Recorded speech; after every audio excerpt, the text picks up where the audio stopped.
नमस्कार दोस्तों, सब्सक्राइब करें इस चैनल को और क्लिक करें बेल आइकन पर इस चैनल के सभी लेटेस्ट वीडियोस अपडेट प्राप्त करने के लिए।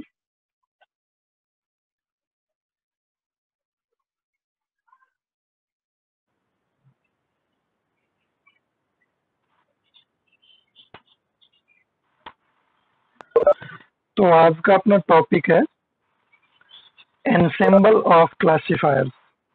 देखो, इसके अंदर मेनली जो डिफरेंट डिफरेंट क्लासिफायर्स हमने पढ़े हैं, तो किस प्रकार से हम मल्टीपल क्लासिफायर्स को एक साथ यूज कर सकते हैं। ठीक है, अब जैसे मान लो 10 सेम टाइप के क्लासिफायर्स आपने एक जगह कर दिए और उससे आपने वर्क करवाना स्टार्ट कर दिया, या फिर 10 डिफरेंट डिफरेंट टाइप के क्लासिफायर्स आपने यूज किए और उनसे आपने वर्क करवाना स्टार्ट कर दिया। ठीक है, तो ये अलग अलग अप्रोच हम इंसेम्बल ऑफ क्लासिफायर्स के अंदर स्टडी करते हैं कि किस प्रकार से हम अच्छा काम करवा सकते हैं, जल्दी काम करवा सकते हैं, हमारे एक्यूरेसी जो है वो किस प्रकार से हम इम्प्रूव कर सकते हैं, अलग अलग टाइप के डेटा को किस प्रकार से एक एक सिंगल मशीन के द्वारा यूज किया जा सकता है या उसको इम्प्लीमेंट किया जा सकता है। तो उन सब चीजों को अपने इंसेम्बल ऑफ क्लासिफायर्स के अंदर स्टडी करेंगे।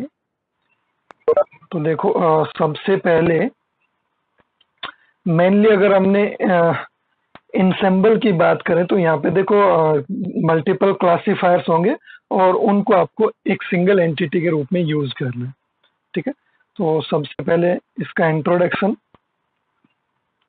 Ensemble learning helps improve machine learning. Mainly ये क्या काम करता है, ये लर्निंग को इम्प्रूव करता है, मशीन की जो लर्निंग होती है उसको इम्प्रूव करता है। Machine learning results by combining several models. अब यहाँ पे एक से ज्यादा मॉडल्स एक साथ वर्क करेंगे। ठीक है, तो एक से ज्यादा मॉडल्स अगर एक साथ वर्क करेंगे तो ऑब्वियसली जो काम करने की क्षमता है वो भी बढ़ेगी और जो एक्यूरेसी है वो भी बढ़ेगी। तो जो भी मशीन लर्निंग रिजल्ट्स हैं उन रिजल्ट्स को इम्प्रूव करने के लिए अपने ensemble ऑफ क्लासिफायर्स यूज करते हैं। This approach allows the production of better predictive performance compare to a single model. यानी सिंगल मॉडल के कंपैरिजन में ये जो क्लासिफायर्स जिनको हम एक साथ यूज करते हैं, इनकी जो परफॉर्मेंस है वो एक्चुअली बेटर होती है। किस चीज की परफॉर्मेंस बेटर होती है, प्रेडिक्टिव परफॉर्मेंस जो है वो बेटर होती है। ठीक है, सिंगल के कंपैरिजन में एक तो किसी प्रोजेक्ट पे एक सिंगल पर्सन वर्क करे, एक पूरी टीम वर्क करे, तो ऑब्वियसली अगर टीम वर्क कर रही है तो अलग अलग टाइप के वहाँ पे माइंड सेट है, अलग अलग थिंकिंग है, सबकी सब अलग अलग तरीके से सोचते हैं, तो सब जो प्रॉब्लम है वो अच्छे से अच्छे सोल्व कर सकते हैं, है ना। हो सकता है किसी ने कुछ प्रॉब्लम को सोल्व किया अपने तरीके से, दूसरे ने अपने तरीके से सोल्व किया, दोनों का तरीका सेम तो नहीं हो सकता, है ना। हो सकता है किसी एक का बेटर हो तो ऑब्वियसली हम बेटर अप्रोच को यूज करेंगे। तो ये सेम थिंग यहाँ पे यूज की जाती है। Basic idea is to learn a set of classifiers and to allow them to vote. Mainly इसका बेसिक आइडिया ये है कि क्लासिफायर्स जो होते हैं, सेट ऑफ क्लासिफायर्स, यानी यहाँ पे मल्टीपल क्लासिफायर्स होते हैं और उन मल्टीपल क्लासिफायर्स को सबको वहाँ पे अलाउ किया जाता है वर्क करने के लिए। ठीक है, अलाउ देम फॉर वोट मतलब वहां पे पार्टिसिपेशन जो है वो सबका होता है। एडवांटेज देखो इसकी क्या रहेंगी, इंप्रूवमेंट इन प्रिडिक्टिव एक्यूरेसी। ठीक है, जो हम प्रिडिक्ट करने वाले हैं उसकी एक्यूरेसी जो है वो इम्प्रूव होगी। और डिसएडवांटेज यहाँ क्या है, it is difficult to understand an ensemble of classifiers. किस प्रकार से इनको एनसेम्बल करना है वो थोड़ा सा डिफिकल्ट होता है। ठीक है,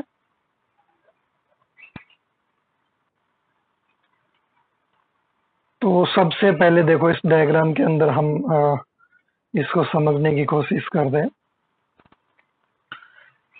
यहाँ पे देखो, ये हमारा डेटाबेस है। ठीक है, डेटा सेट है जो हमें एक्चुअली इनपुट के रूप में देना है।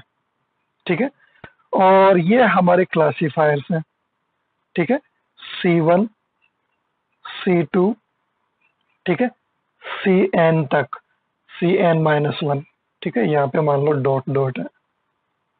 ठीक है, ये बहुत सारे क्लासीफायर्स यहाँ पे अवेलेबल है। ठीक है, C1 से लेकर Cn तक। ठीक है, बहुत सारे क्लासीफायर्स हैं हमारे पास। हमारे पास डेटा सेट है जो कि हमें इनपुट के रूप में मशीन को वर्क करने के लिए देना है, या फिर मान लो ट्रेनिंग के लिए देना है। ट्रेनिंग के लिए भी हम डेटा सेट देते हैं, और वर्क करवाते समय टेस्टिंग जो भी है उसके लिए भी हम डेटा सेट्स देते हैं। तो यहाँ पे देखो, डेटा सेट अलग अलग दिए गए हैं। इसको डेटा सेट 1 दिया गया है, इसको डेटा सेट 2 दिया गया है। इस प्रकार से सबको अलग अलग टाइप के डेटा सेट्स दिए गए। सबको सेम डेटा सेट नहीं दिया गया है, ध्यान रखना अप्रोच को। यहाँ पे एक डेटा सेट, हमारे पास पूरा डेटा सेट है, मान लो ये अपना डेटाबेस ही है। ठीक है, इस डेटाबेस में से मेनली हमने क्या किया, इस डेटाबेस में से हमने कुछ डेटा सेट बनाए। ठीक है, एन डेटा सेट हमने यहाँ पे प्रिपेयर किए अलग अलग टाइप के, और उन एन डेटा सेट्स को 1 बाय 1 हम सभी क्लासीफायर्स को यहाँ पे असाइन कर देंगे। ठीक है, तो क्लासीफायर 1 को हमने डेटा सेट 1 दिया, क्लासीफायर 2 को हमने डेटा सेट 2 दिया, और एन को हमने डेटा सेट एन दिया।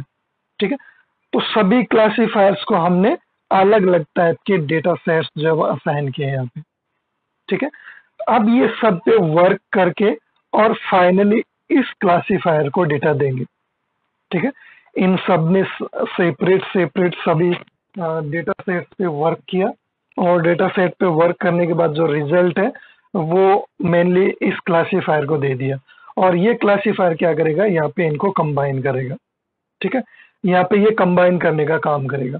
ठीक है, कंबाइन क्लासीफायर सभी क्लासीफायर्स के रिजल्ट्स को कंबाइन करेगा, और कंबाइन करने के बाद ये क्या करेगा, मेनली जो फाइनल आउटपुट है वो आउटपुट यहाँ पे प्रोवाइड करवाएगा। ठीक है, आउट, ये यहाँ पे आउटपुट आ जाएगा। तो मेनली इंसेंबल क्लासीफायर्स में ये है कि मल्टीपल क्लासीफायर्स हम एक जगह कर देते हैं।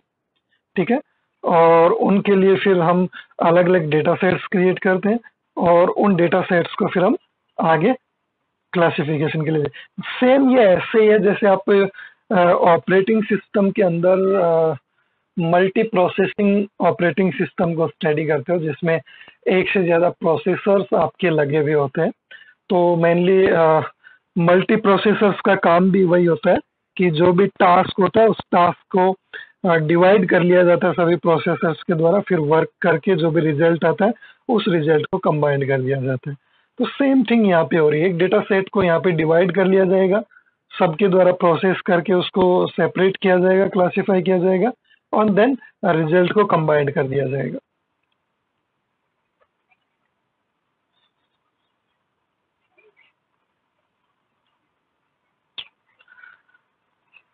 इसके बाद अगर अपने बात करें इंसेंबल ऑफ क्लासिफिकेशन की, तो यहाँ पे हमने देखा क्लासिफायर्स हमारे पास मल्टीपल थे, डेटा सेट्स हमारे पास मल्टीपल थे। ठीक है, इसके साथ साथ कुछ अलग अलग सिनेरियो हमारे पास ऐसे भी हो सकते हैं जिसमें आपके डेटा सेट जो है वो सेम रहे। ठीक है, ऐसी सिचुएशंस भी हो सकती हैं। ठीक है, बट उसमें फिर थोड़ा सा सिनेरियो चेंज हो जाएगा जब डेटा सेट सेम रहेंगे। देखते हैं अपने आगे। ओके, सबसे पहले व्हाई डू इंसेंबल वर्क, इंसेंबल्स क्यों काम में लिए जाते हैं, क्या काम है इनका। ठीक है, तो सबसे पहले अगर देखा जाए तो देखो 2002 के अंदर इसको मेनली आइडेंटिफाई किया गया था। ठीक है, और किसने आइडेंटिफाई किया था, डेट्रिस। ठीक है, डेट्रिस ने इसको 2002 के अंदर आइडेंटिफाई किया था। इंसेंबल ओवरकम 3 प्रॉब्लम्स, 3 प्रॉब्लम्स के साथ। तो उन 3 प्रॉब्लम्स को हम स्टडी करते हैं, कौन कौन सी 3 प्रॉब्लम्स हैं जिनके साथ इनसेम्बल को मेनली इंट्रोड्यूस किया गया था। तो सबसे पहले स्टेटिस्टिकल प्रॉब्लम्स के लिए, जिसके अंदर ह्यूज अमाउंट ऑफ डेटा होता है जिनको एनालाइज करना होता है मेनली, है ना। The statistical problem arises when the hypothesis space is too large for the amount of variable data. ठीक है, स्टेटिस्टिकल का मतलब अपने ये कह सकते हैं कि मान लो आपने कुछ प्रीवियस 10 इयर्स का डेटा आपने स्टडी किया और अपने नेक्स्ट ईयर की फाइनेंशियल सिचुएशन के बारे में आइडिया लगाया कि नेक्स्ट 10 ईयर की अगर आपने देखें तो इस कंपनी की फाइनेंशियल सिचुएशन ये थी, तो आगे 1 साल के अंदर उसकी फाइनेंशियल सिचुएशन ये रह सकती है ना। तो that is a hypothesis, hypothetical. ये एग्जैक्ट नहीं है, ये जो हम आइडिया लगा रहे हैं कि 1 साल बाद कंपनी इस सिचुएशन में रहेगी, दैट इज नॉट एग्जैक्ट, ये ओनली हाइपोथेसिस है ना।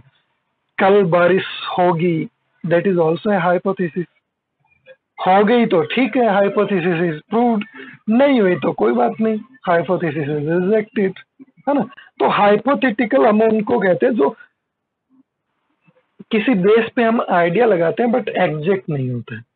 ठीक है, तो statistical problems, statistical data analysis भी कुछ इसी प्रकार का होता है, जो कि हाइपोथेटिकली मेनली हाइपोथेसिस स्पेस के अंदर वर्क करता है। Hence there are many hypotheses with the same accuracy on the data and the learning algorithm chooses only one of them।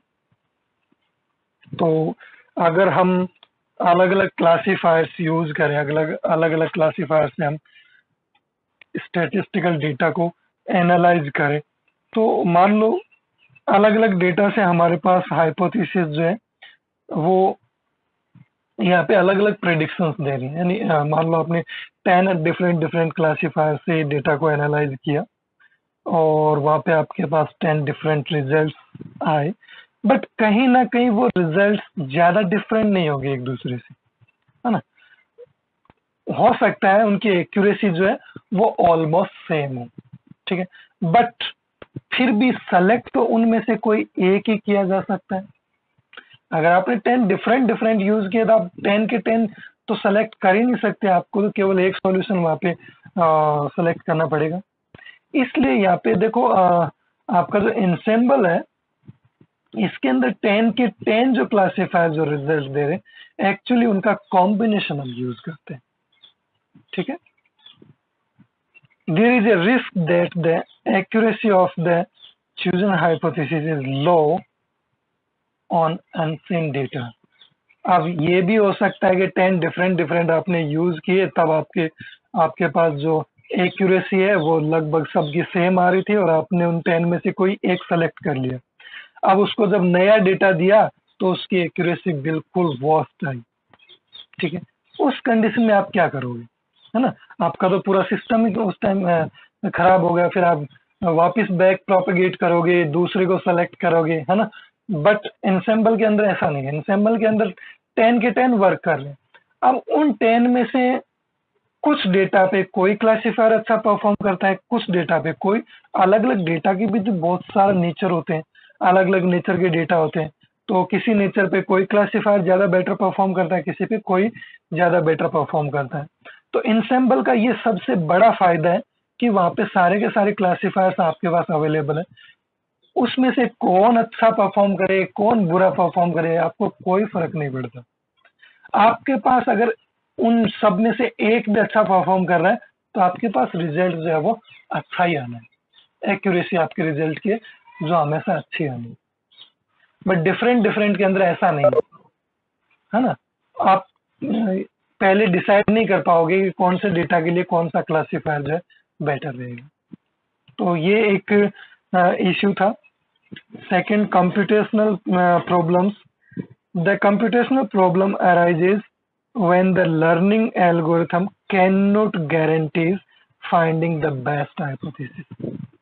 computational problems कब arise होती हैं जब कोई लर्निंग एल्गोरिथम, जो सिस्टम के लर्निंग एल्गोरिथम्स हैं, वो इस चीज की गारंटी नहीं दे पाए कि ये जो हाइपोथेसिस है ये बेस्ट है ना, जो भी फाइंड किया जा रहा है उसको वो गारंटी नहीं दे सकते कि ये रिजल्ट बेस्ट है, इससे अच्छा और कोई रिजल्ट नहीं आ सकता। ठीक है, जैसे ऑपरेटिंग सिस्टम में हम बात करते हैं, हमारी जो एल्गोरिथम है शॉर्टेस्ट जॉब फर्स्ट, एसजेएफ। तो एसजेएफ एक्चुअली इम्प्लीमेंटेबल नहीं है किसी, आज तक दुनिया में कोई ऑपरेटिंग सिस्टम नहीं बना है जिसके अंदर एसजेएफ को इम्प्लीमेंट किया जा सके, क्योंकि एसजीएफ मेनली प्रोसेस के टाइम पे डिपेंड करती है कि सीपीयू में एग्जीक्यूट होने में कितना टाइम लगेगा। बट आप एग्जीक्यूट करने से पहले कैसे डिसाइड कर सकते हो कि इस प्रोसेस को इतना टाइम लगेगा? तो वो जस्ट एक स्टैंडर्ड है। वो स्टैंडर्ड क्या कहता है कि उससे कम टाइम में कोई प्रोसेस एग्जीक्यूट नहीं किया जा सकता। ऐसी कोई शेड्यूलिंग नहीं है जो उससे कम टाइम के अंदर ये काम परफॉर्म कर सके, है ना। तो उसी प्रकार ये पर्टिकुलर उस चीज की गारंटी नहीं दे पाता है कि इससे बेस्ट कोई और वर्क नहीं कर पाएगा। ठीक है, तो इसलिए यहाँ पे रिक्वायरमेंट रही इंसेम्बल्स की। नेक्स्ट है रिप्रेजेंटेशनल प्रॉब्लम। तो रिप्रेजेंटेशनल प्रॉब्लम में देखो, the representational problem arises when the hypothesis space does not contain any good approximation of the target class।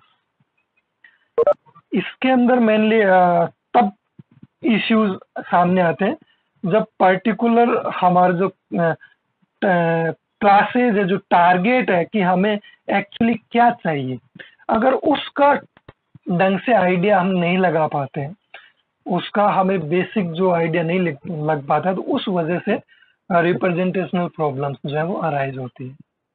ठीक है, तो ये अपनी कुछ प्रॉब्लम्स थी जिसकी वजह से हमें एनसेम्बल क्लासिफिकेशंस पे वर्क करना पड़ा और इसको मेनली मार्केट के अंदर इम्प्लीमेंट किया गया। ठीक है,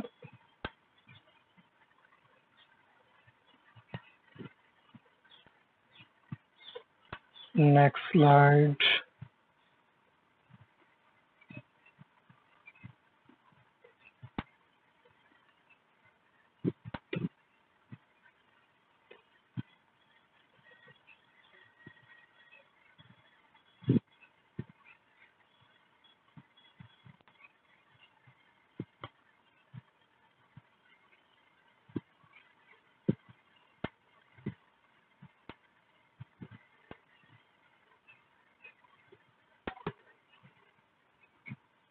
नेक्स्ट है अपने main challenges for the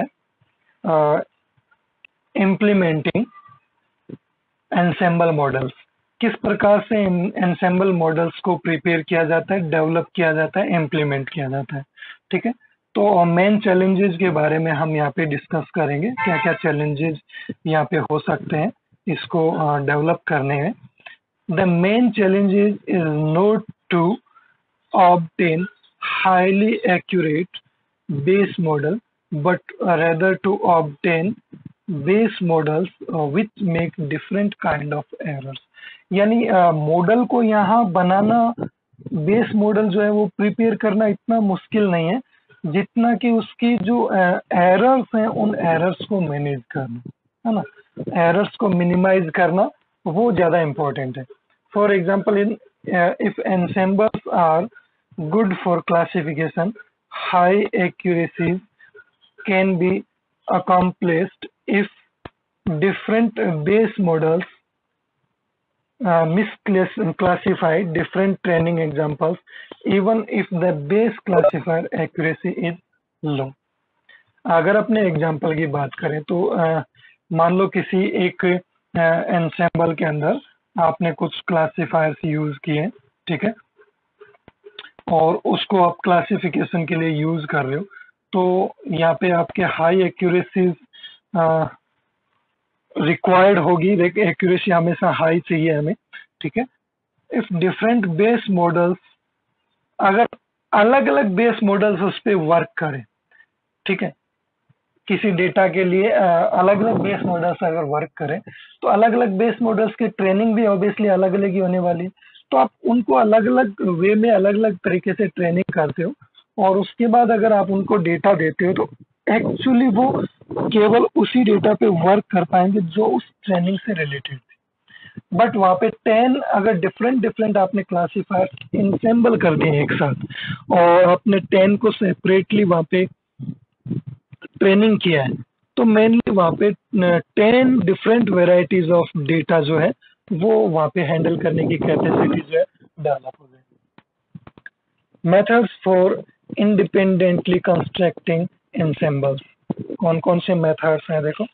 majority vote, ठीक है, bagging and random forest, randomness injection and feature selection ensemble और एरर करेक्टिंग आउटपुट कोडिंग। सबसे ज्यादा यूज होता है बैगिंग, ठीक है, इसको अपने स्टडी करेंगे बैगिंग को सबसे पहले। Methods for correspond coordinated construction of ensembles, तो बूस्टिंग और स्टैकिंग ये दो मेथड्स रहेंगे मेनली कोऑर्डिनेट करने के लिए, ठीक है। कंस्ट्रक्शंस के अंदर कंस्ट्रक्शन यानी जो भी आपने मॉडल बनाएंगे उसके अंदर किस प्रकार से आपस में कम्युनिकेट करेंगे, कोऑर्डिनेट करेंगे जो क्लासीफायर्स हैं। Reliable classification, Meta classifier approach, ठीक है।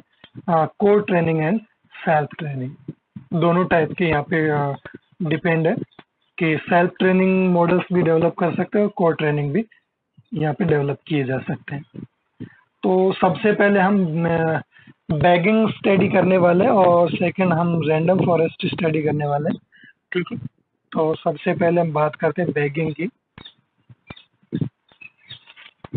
देखो वैसे तो मेनली बैगिंग का मतलब आप सब जानते हो।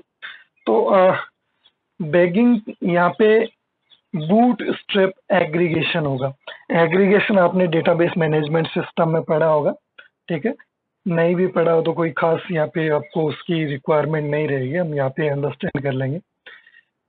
Bagging is used to reduce the variance of a decision tree, यानी जो डिसीजन ट्री अप्रोच आपने यूज की थी उस डिसीजन ट्री के अंदर मेनली जो वेरिएंस है ना, उनको यहाँ पे रिड्यूस किया जा सकता है, उनको कम किया जा सकता है बैगिंग टेक्निक के द्वारा। बैगिंग और जस्ट आप ग्रीडी अप्रोच भी इसको मान सकते हो, जैसे आप डेटा स्ट्रक्चर वगैरह में ग्रीडी एल्गोरिथम्स को स्टडी करते हो, है ना। तो ज्यादा डिफरेंस नहीं है इनके अंदर। Suppose A set D of D tuples, एक सेट है डी, कैपिटल डी, जिसके अंदर डी डिफरेंट डिफरेंट टपल्स हैं। At each iteration I a training set di of d tuples is sampled with a replacement from d, ठीक है। d tuples का एक set है d, ठीक है। प्रत्येक इटरेशन के अंदर, इटरेशन का मतलब एक लूप अगर 10 टाइम्स चल रहा है तो उसके अंदर लिखे हुए स्टेटमेंट्स भी 10 टाइम्स एग्जीक्यूट होंगे, तो उसका मतलब वहां पे 10 इटरेशंस हो गई, है ना। साइकिल्स कह दो या इटरेशंस कह दो, ठीक है। तो प्रत्येक इटरेशंस के अंदर यहाँ पे क्या होगा, जो ट्रेनिंग डेटा होगा, है ना। देखो इस ब्रैकेट में जो लिखा हुआ है उसको मैं एक बार रीड आउट कर देता हूँ। यहाँ पे ये बूट स्ट्रैप है, ठीक है। बूट स्ट्रैप का मतलब होता है जो खुद को ही मेनली कंपाइल करता हो, है ना, सेल्फ कंपाइल। तो यहाँ पे जो भी आपकी डी टपल्स का जो सेट है डी नाम का, वो प्रत्येक इटरेशन आई के अंदर खुद को ट्रेनिंग करेगा, ठीक है, खुद को ट्रेंड करेगा और ट्रेंड करने के बाद पुराने जो टपल्स हैं उनको ट्रेंड टपल से रिप्लेस कर देगा। मान लो एक सेट है जिसके अंदर 4 टपल्स हैं, ठीक है, 4 टपल्स है। इसका नाम मैंने दे दिया मान लो डी। ये डी नाम का एक सेट है जिसके अंदर 4 टपल्स हैं। अब इसको मैं ट्रेंड करना चाहता हूँ। इसको मैं अगर ट्रेंड करना चाहता हूँ तो मैं इसको बार बार ट्रेनिंग दूंगा। तो फर्स्ट टाइम मान लो मैंने ट्रेनिंग दी, तो ट्रेनिंग के बाद मेरे पास ये 4 टपल्स ट्रेनिंग के बाद अवेलेबल हुए। तो अब मैं क्या करूंगा, पुराने जो टपल्स थे उनका मेरे पास कोई काम नहीं, क्योंकि जब हमारे पास 12th की मार्कशीट आ जाती है तो 10th की ज्यादा वैल्यू नहीं रह जाती है। फिर जब ग्रेजुएशन की आ जाती है तो 10th 12th की वैल्यू कम हो जाती है। सेम वही चीज है, यहाँ पे ये ट्रेंड टपल्स आ गई हैं तो इनका कोई काम नहीं है, इनको रिप्लेस कर दिया जाएगा। ठीक है, फिर नेक्स्ट इटरेशन में फिर से हम ये इनको ट्रेंड करेंगे। ठीक है, इनको ट्रेंड करेंगे और यहाँ पे फिर से हमारे पास ट्रेंड टपल्स आएंगी और इन ट्रेंड टपल से हम ये जो ट्रेनिंग टपल्स थी इनको भी रिप्लेस कर देंगे। आगे से आगे हम जैसे जैसे ट्रेंड करते जाएंगे वैसे वैसे पुरानी टपल्स को हम रिप्लेस करते जाएंगे। तो फाइनली हमारे पास ट्रेनिंग फिनिश होते होते बहुत बेटर सिस्टम जो है, एक मॉडल जो है वो प्रिपेयर हो जाएगा, trained model. Then a classifier model MI is learned for each training set D less than I। तो यहाँ पे मेनली प्रत्येक ट्रेनिंग से सीख रहे हैं, है ना। मॉडल जो है वो तो प्रत्येक ट्रेनिंग से सीख रहे हैं। इस ट्रेनिंग से भी उसने कुछ सीखा, इस ट्रेनिंग से भी उसने कुछ सीखा, है ना। ये तो कुछ ना कुछ नया सीख ही रहा है। Each classifier MI returns it class prediction. जो प्रत्येक क्लासिफायर होगा, ठीक है, यहाँ पे क्लासिफायर M क्लासिफायर्स हैं। MI का मतलब M1 M2 M3 जितने भी क्लासिफायर्स हमारे पास अवेलेबल हैं, तो वो मेनली सभी के सभी अपने अपने प्रेडिक्शंस को वहां पे रिटर्न करने वाले हैं। द बैग्ड क्लासिफायर M, यानी ये वो क्लासिफायर है, देखो मैं इसको थोड़ा सा प्रिपेयर करके बताता हूँ आपको, इजीली आपको अंडरस्टैंड होगा। तो यहाँ पे देखो, जो ये D1 D2 D3 DI तक है, ये तो आपके टपल्स हैं D। ठीक है, ये मान लो डेटा सेट्स हो गए, ये स्मॉल d, ठीक है, और इनके सेट को हम क्या बोलेंगे, कैपिटल D। ठीक है, और उसके बाद अगर बात करें हम, तो हमारे पास क्लासिफायर्स हैं। तो क्लासिफायर्स को यहाँ पे M से रिप्रेजेंट किया गया, तो M1 M2, ठीक है, M3 और M4। मान लो ये 4 क्लासिफायर्स हमारे पास अवेलेबल है। ठीक है, ये क्लासिफायर जो MI की मैं बात कर रहा हूँ, ठीक है, जो कि प्रत्येक जो है वो अपना अपना प्रिडिक्शन जो है यहाँ पे शो करेगा। उसके बाद एक कॉमन जो क्लासिफायर जिसको हम मेनली असेंबलर बोलते हैं, कि सबको जो भी जितने आउटपुट आएंगे सबको असेंबल करेगा, एक जगह कंबाइन करेगा। ठीक है, तो वो यहाँ पे रिप्रेजेंट किया जाएगा M स्टार से। ठीक है, M स्टार से यहाँ पे रिप्रेजेंट कर लेंगे उसको। ठीक है, तो ये यहाँ से जो भी आपका डेटा सेट होगा वो इनके पास आएगा। ठीक है, और ये जो भी आउटपुट प्रिडिक्ट करेंगे, ये आपके आउटपुट्स जो है वो M स्टार के पास आएंगे। ठीक है, और M स्टार फाइनली उसको फिर आउटपुट के रूप में जनरेट करेगा। ठीक है, तो द बैग्ड क्लासिफायर, इसको हम बैग्ड क्लासिफायर बोलेंगे, जो ये M स्टार है। Counts the votes that assigns the class with the most votes to X।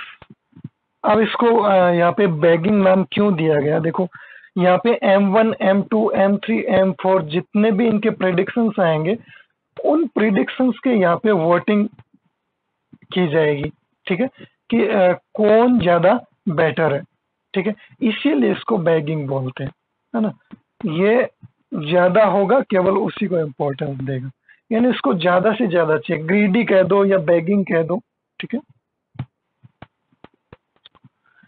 implementation steps of bagging.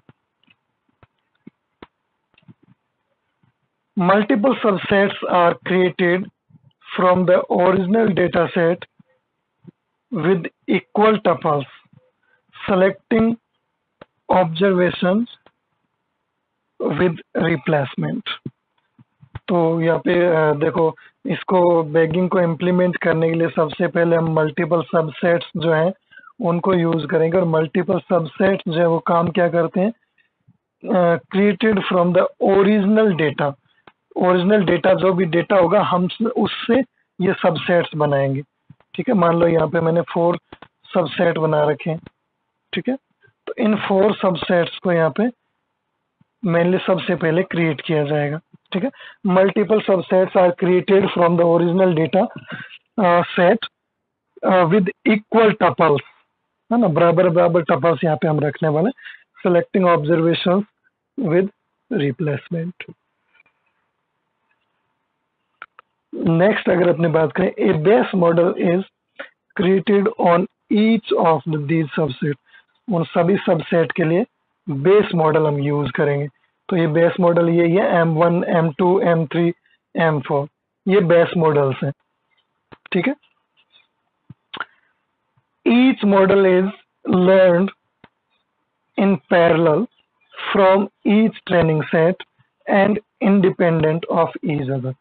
प्रत्येक जो मॉडल है M1, M2, M3, M4, ये अपने अपने डेटा सेट से ट्रेनिंग ले रहे हैं, ठीक है। एक दूसरे से बिल्कुल इंडिपेंडेंट है। M1 को M2 से कोई लेना देना नहीं है, M2 को M1 से कोई लेना देना नहीं। सभी के सभी मॉडल्स जो है वो एक दूसरे से इंडिपेंडेंट है।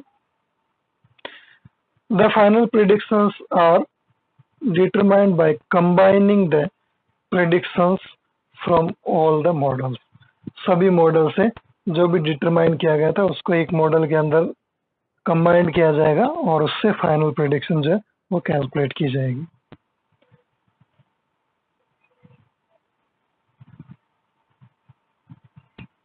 ठीक है, तो ये ग्राफिकल फॉर्मेट में यहाँ पे दिया गया है। देखो, सबसे पहले ओरिजिनल डेटा सेट है हमारे पास। ओरिजिनल डेटा सेट को हमने डेटा सेट्स के अंदर डिवाइड किया, data set D1, D2, D3, D4, ठीक है। और इनको फिर बेस मॉडल्स को हमने लर्न करवाया, M1, M2, M3 और M4 को हमने यहाँ पे लर्न करवाया। और ये जब प्रिपेयर हो गए तो कंप्लीटली जो प्रेडिक्शन है वो हमने कंबाइंड, जो हमारा एम स्टार है उसके अंदर हम इनको कंबाइंड करेंगे और कंबाइंड करने के बाद जो फाइनल प्रेडिक्शन है वो यहाँ पे दी जाएगी, ठीक है। नेक्स्ट है रैंडम फॉरेस्ट। देखो, रैंडम फॉरेस्ट की अगर हम बात करें तो रैंडम फॉरेस्ट जस्ट एक हायरार्की की तरह वर्क करता है, ठीक है। डेटा सेट, उसका पर सबसेट सबसेट सबसेट। बट यहाँ पे देखो, सबसेट जो है वो यहाँ पे लिखा नहीं गया है कि सबसेट 1 है, सबसेट 2 है, सबसेट 3। ये रैंडम है ना, नाम ही है रैंडम फॉरेस्ट, ठीक है। तो नाम के अकॉर्डिंग जो है मेनली हम इनको इस प्रकार से रैंडमली चूज करेंगे। देखो, रैंडमली चूज करने का क्या इसमें फंडा क्या है। Random forest is an extension over bagging. Bagging का एक्सटेंडेड रूप है। Each classifier in the ensemble is a decision tree. यानी प्रत्येक एंसेंबल क्लासिफायर जो है वो एंसेंबल के अंदर अपने आप में एक डिसीजन ट्री है, ठीक है। And it generated using the random selection of attributes at each node to determine the split। और ये मेनली किसके द्वारा जनरेट किया जाता है। मेनली इसके अंदर देखो डिसीजन ट्री क्लासिफायर्स जो है, ठीक है, वो एट्रीब्यूट्स के बेस पे यहाँ पे सेलेक्ट किए जाते हैं, है ना। Random selection of attributes at each node to determine the split. जो भी कोई एंटिटी एक से ज्यादा एंटिटीज के अंदर डिवाइड होती है, ठीक है, या कोई एक जो आपका पेज है वो दो पेज के अंदर क्लासिफाई होता है, या एक प्रॉपर डेटा में से आप अलग अलग पेजेस को वहाँ पे क्लासिफाई करते हो, तो उसको मेनली स्प्लिटिंग बोलते हैं, है ना। तो उस स्प्लिट को फिर डिवाइड किया जाता है एट्रीब्यूट्स के बेस पे। During classification each tree votes and the most popular class is returned। यानी प्रत्येक ट्री इसके अंदर वोट करती है और फिर जो मोस्ट पॉपुलर जो क्लास होती है जिसको सबसे ज्यादा वोट मिलते हैं उसको वहां पे रिटर्न किया जाता है। Implementation steps of random forest. Random forest को देखो इम्प्लीमेंट करने के क्या स्टेप्स है, कितना डिफरेंट है बैगिंग से। First step, multiple subsets are created from the original data set, selected observations with replacement। तो ये तो सेम है, ठीक है। मल्टीपल सबसेट्स को हम इसमें भी सेलेक्ट कर रहे हैं, उसमें भी सेलेक्ट कर रहे थे हम, ठीक है। नेक्स्ट है a subset of features is selected randomly, then whichever feature gives the best split in used to split the mode iteratively. यहाँ पे थोड़ा सा चेंज कर दिया। अब देखो इस डायग्राम के अंदर आप ध्यान से देखो, इस डायग्राम के अंदर मेनली क्या कहा जा रहा है, इसके अंदर मेनली ये कहा जा रहा है कि ओरिजिनल डेटा सेट के कुछ सेट्स बनाए D1 D2 D3 D4 और उसी सीक्वेंस में हमने असाइन किया D1 M1 को, D2 M2 को, D3 M3 को, D4 M4 को। बट रैंडम के अंदर ऐसा नहीं है, आपने डेटा सेट्स बना लिए, अब रैंडमली इनमें से कोई भी किसी को भी असाइन किया जा सकता है। D1 M3 को दिया जा सकता है, D2 M1 को दिया जा सकता है, D4 M2 को दिया जा सकता है, कोई भी किसी को भी दिया जा सकता है ना। Their selection will be random, है ना। रैंडमली सेलेक्ट डेटा सबसेट्स को यहाँ पे रैंडमली सेलेक्ट किया जाएगा, ठीक है। तो ये मेनली एक बेसिक डिफरेंस है। The tree is grown to the largest. और नेक्स्ट क्या है, repeat the above steps and prediction in given based on the aggregation of prediction from n number of time, number of.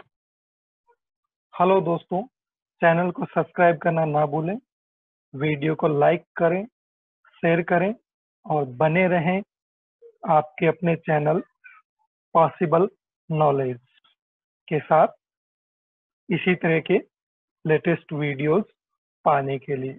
धन्यवाद।